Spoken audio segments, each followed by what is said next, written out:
Hello guys, welcome back to our channel Pariksha E classes. स्वागत है आप सभी का आपके अपने चैनल परीक्षा ई क्लासेस पर। गाइस, DSSB के द्वारा दिल्ली के विभिन्न विभागों में विभिन्न पदों पर लगभग 1979 पदों पर वैकेंसी को लेकर एक एडवर्टाइजमेंट नंबर 3 2026 के नाम से वैकेंसी नोटिस निकाला गया है, जो कि 29 मई 2026 का है। इस एडवर्टाइजमेंट नंबर के अकॉर्डिंग जो आपकी ओपनिंग डेट है एप्लीकेशन फॉर्म की, वो रखी गई है 16 जून 2026 और जो क्लोजिंग डेट है वो रखी गई है 15 जुलाई 2026।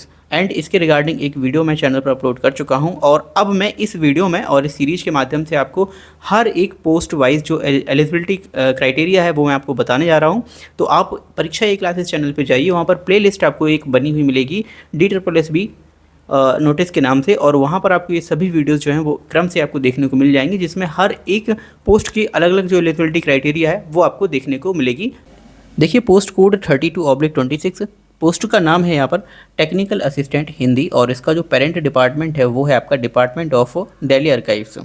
तो यहाँ पर दिल्ली आर्काइव्स में टेक्निकल असिस्टेंट हिंदी की हमें टोटल एक पोस्ट देखने को मिल रही है, जो कि UR की है, और यहाँ पर PWD में किसी भी तरह की कोई भी पोस्ट निकल कर नहीं आ रही हैं। अब यदि हम बात करें इंपॉर्टेंट जो है आपका एजुकेशनल क्वालिफिकेशन, तो इसमें दो तरह की एजुकेशनल क्वालिफिकेशन मांगी गई है। एक तो है essential educational qualification and second है आपका डिज़ायरेबल एजुकेशनल क्वालिफिकेशन।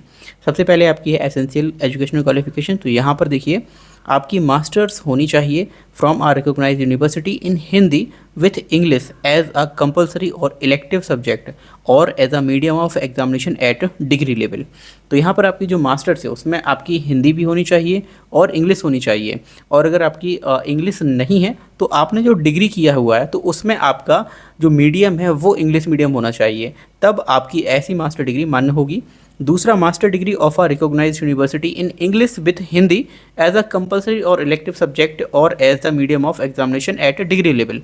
सिंपल सा है, अगर आपने इंग्लिश से ग्रेजुएशन करी है तो आप PG कर सकते हैं हिंदी में, और इसलिए आप एलिजिबल होंगे। और दूसरा, अगर आपने हिंदी से ग्रेजुएशन करी है तो आपकी PG इंग्लिश में होनी चाहिए।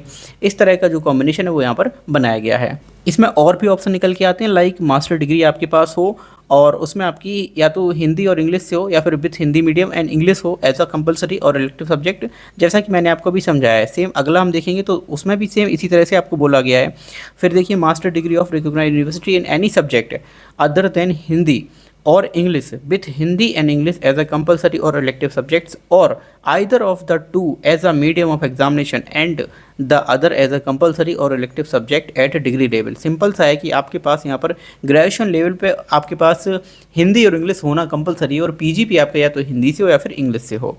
सेकेंड, यहाँ पर देखिए, possessing a recognized diploma or certificate course in translation from Hindi to English and vice versa। vice versa means English to Hindi, or 2 years experience of translation work from Hindi to English and vice versa in the central or state government or union territory administrative office including government of India undertaking. तो आपके पास दूसरी जो शर्त है वो ये है कि आपके पास जो है ना ट्रांसलेशन करने का एक्सपीरियंस होना चाहिए, कम से कम 2 साल का।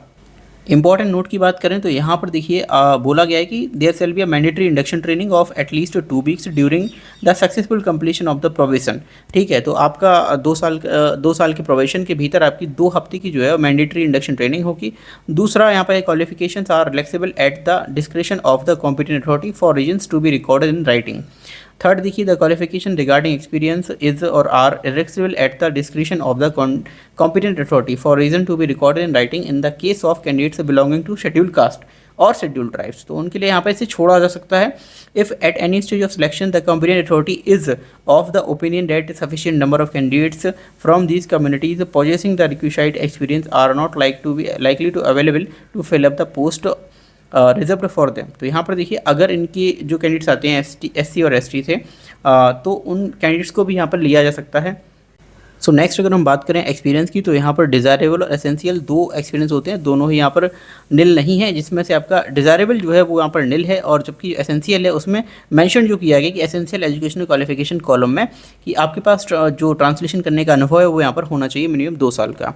पे स्केल की बात करते हैं तो भाई ये लेवल 6 की आपकी जॉब रहने वाली है। 35,400 से लेकर 1,12,400 इनकी ये जो बेसिक पे है वो रहेगी। ग्रुप B की बात करते हैं, जॉब है और जनरल सेंट्रल सर्विस के अंतर्गत आएगी। Non gazetted non ministerial post रहने वाली है। तो आई होप आपको ये वीडियो समझ आया होगा। टेक्निकल असिस्टेंट हिंदी जो कि आर्कियोलॉजिकल सर्वे ऑफ दिल्ली की जो पोस्ट है वो निकल के आ रही है, केवल एक पोस्ट यहाँ पर है।